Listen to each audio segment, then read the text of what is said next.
گوش کنید که در افغانستان چقدر دروغ میگن حنفی نیستن.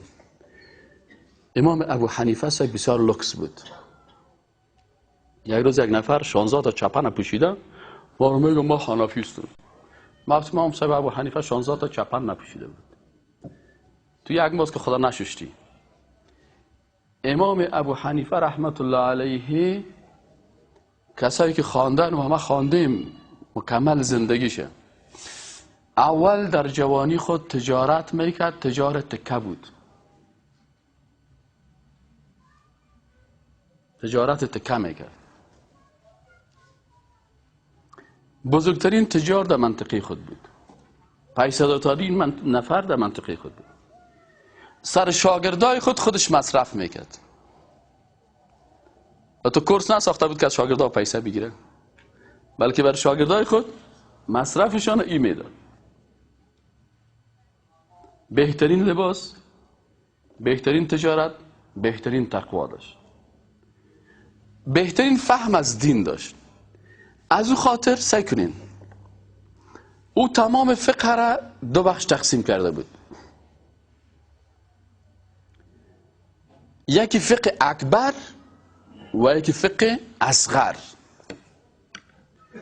فقه اکبر یعنی دانش بسیار بزرگ. دانش بزرگ چی؟ دانش بزرگی که اصل دین است. این میگه فقه اکبر است. یک کتاب نوشته کرد به نام فقه اکبر. و یکی از پیروان امام ابو حنیفه رحمت الله علیه یک کتاب دیگه نوشته کرده به نام شرح فقه کنم. همین حنفیا. او میگه اگه در نوروز اگه به کسی یک دانه تخم بدی کافر میشی. مولا علی قاری میگن.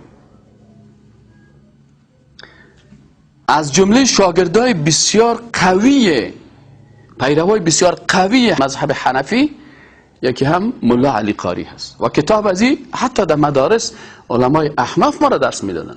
در این مدرسه دارالعلوم عربی کابل ما خودم استاد بر ما کتاب مولا علی قاری را درس داده. فقه اکبر هم درس میداد، مولا علی قاری هم درس میداد. امیالی در بسیاری مجلس ها از ترس مسائل مولا علی قاری را ما گفته نمیتونیم. و یکی از پیروان قویه، من یک روز در عربستان سعودی که یک عالم جرا بحث داشتم، من گفتم با اعتبار ترین کتابی که در کل دنیا بسیار معتمد است در عقیده کدام کتاب است؟ گفت شرح عقیده طحاویه. ما یک ذره در موجه ما یک کمک خواستیم حنفیگری خدا برشان نشان بدیم کنیم. ما گفتم خب امیر کی نوشته کرده؟ گفت ابن ابی العز حنفی. گفتم آیا این کتاب شما اعتبار میدین؟ گفت در کل پوانتونهای عربستان سعودی کتاب تدریس میشه که ایره یک عالم حنفی نوشته کرده. بفرمایین از تمام علما پرسان کنین، بگوین که شرح عقیده طحاویه مؤلفش کی است؟ میگن ابن ابی العز الحنفی. فعلا در کجا تدریس میشه؟ در تمام پوانتونهای عربستان. اونو کتابی را که یکی از بزرگای احناف نوشته کرده، اگر مسائل از او را بی در افغانستان بگویی میگه تو وهابیستی. اگر از شرح عقیده طحاویه را در اینجا بیاد درس بده، برو امیر شاید ترجمه شده باشه، امیر شروع که درسش بگو من از شرح عقیده طحاویه گپ میزنم. کسایی که میگه ما حنفی هستیم تو را میگه تو وهابی هستی. چرا؟ به خاطر ازی که او دروغ میگه، حنفی نیست. اگر حنفی می بود فقه اکبر امام ابو حنیفه رحمت الله علیه را میخواند.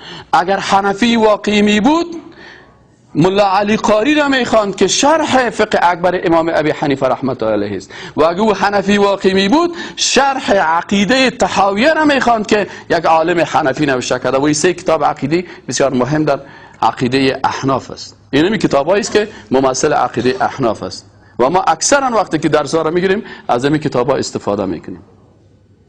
ولی امروز در افغانستان چی میگن؟ از این خاطر امام ابو حنیفه رحمت الله علیه فقه را تقسیم کرده بود فقه اکبر و فقه اصغر. فقه اکبر 13 سال در مکه مکرمه تدریس شد. لا اله الا الله تا ای که از زبان در قلب داخل شد. و فقه اصغر کدام فقه بود؟ باقی مانده تمام احکام دین که است، نماز، روزه، حج، زکات، کل نگاه کسی چی است؟ یکی موضوعات که در فقه هست چی است؟ فقه اصغر است. پس من یرید الله به خیرا یفقهه فی الدین، کسی که الله بر از او خیر میخواد او رو فقیه در دین میسازه. در افغانستان میگه در فقه اصغر، نه خیر.